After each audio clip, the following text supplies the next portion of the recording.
now we have 3. And without no money down or anything, we made an offer, they accepted it, within a month we had the down payment on each one of them.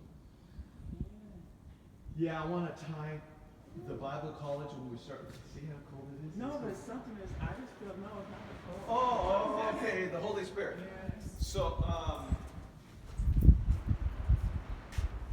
he's put it on my heart since I went to Rhema, to have a Bible college that you can also learn a trade. So that's why we went ahead and, God is putting all this together because we can start a business on that, on one of those commercial properties. We can start a business for each one of them, a trade or something, and then tie it together with Bible college. So when they go to Bible college here, they can also learn a trade at the same